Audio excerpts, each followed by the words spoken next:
Ambassador Krell's four eyes studied the holographic display with growing concern. The Zephyrian fleet had already consumed 3 star systems, their bioships spreading like a plague across the outer rim. The latest reports showed their acidic vessels dissolving entire space stations, leaving nothing but cosmic dust in their wake. "The situation grows desperate," announced Chancellor Vorth, his crystalline form pulsing with anxiety. "The Zephyrians have broken through the Altarian defense grid. They'll reach the core worlds within 2 cycles. The assembled representatives of the Galactic Council shifted uneasily in their environmental suits. The aquatic delegation's tanks bubbled nervously, while the silicon-based Terran's forms flickered with static discharge. Only the human ambassador, Sarah Chen, sat perfectly still, her dark eyes fixed on the tactical display.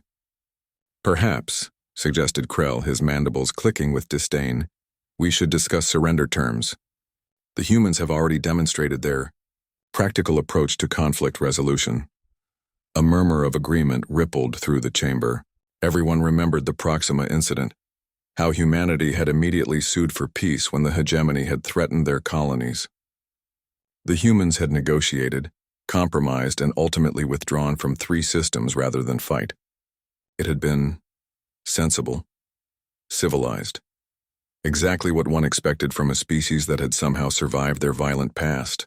"The Zephyrians don't negotiate," Ambassador Chen said quietly, her voice cutting through the chatter. "They consume. They adapt. They move on." "Then what do you suggest?" Chancellor Vorth's crystals dimmed. "Your species has shown remarkable wisdom in avoiding unnecessary bloodshed. Surely you have some diplomatic solution?" Chen stood slowly, her movements deliberate. Around the chamber, representatives leaned forward. Humanity's peaceful nature was legendary. They'd single-handedly mediated 17 interspecies conflicts, always finding the path that spared the most lives. "You misunderstand us," she said, activating her personal communicator. "We don't dread war because we're weak. We dread it because we're very, very good at it." The signal she sent was simple. Protocol 7, full authorization. Krell's eyes narrowed. "What is Protocol 7? Chen's smile was cold. "Something we hoped we'd never have to show you." The first sign something had changed came from the outer monitoring stations. Human vessels that had been conducting routine patrols suddenly dropped their stealth systems. Ships materialized from what seemed like empty space. Not the peaceful exploration vessels the galaxy knew, but sleek, predatory things bristling with weapons that violated 3 separate galactic treaties. "Impossible," breathed Vorth. "Your ships are exploration vessels. Scientific platforms." "Those are the ones you're allowed to see," Chen replied. "We've been preparing for something like the Zephyrians for decades. We just hoped it would never come." The tactical display exploded with activity. Human warships poured out of hidden bases, asteroid facilities, and camouflage stations scattered throughout contested space.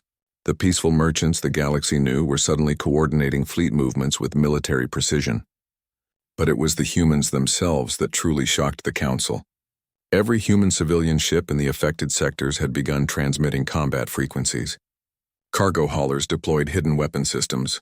Research vessels launched squadrons of fighters that had been disguised as exploration pods. Even the diplomatic courier that had brought Chen to the station transformed, its hull plates sliding away to reveal enough firepower to level a moon. "By the void," whispered Krell. "How many of your civilian vessels are actually warships?" "All of them," Chen said simply.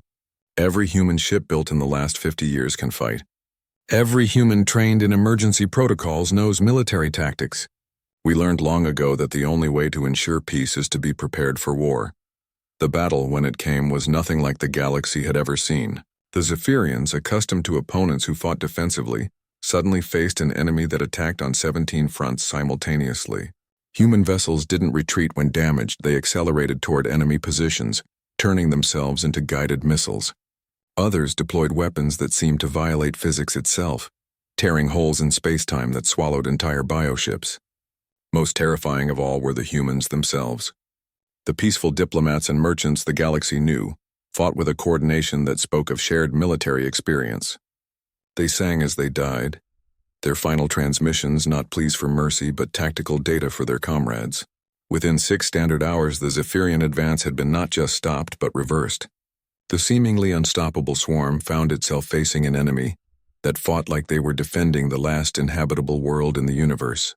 Because from the human perspective, we've been peaceful, Chen explained to the stunned council as damage reports poured in. Because we know what happens when we're not. Our entire history is war, Chancellor. We've fought over water, over land, over ideas, over the right to exist. We've turned our homeworld into a weapon, and our species into soldiers. She gestured to the display where human ships were methodically hunting down the last Zephyrian stragglers. We choose peace because we've seen what the alternative looks like. But when something threatens the peace we've built, her smile was sharp as a blade. We remember what we used to be. Krell's voice was barely a whisper. And what was that? Apex predators, Chen replied. We just learned to control our instincts. The chamber fell silent except for the soft hum of life support systems. Outside, the stars held their newly secured positions, watched over by ships that wore the gentle mask of exploration vessels but carried the fangs of humanity's violent past. The galaxy had learned something that day. Sometimes the most dangerous species are the ones that choose to be peaceful. Because when they finally decide to fight, they remember exactly why everyone else learned to fear them in the first place.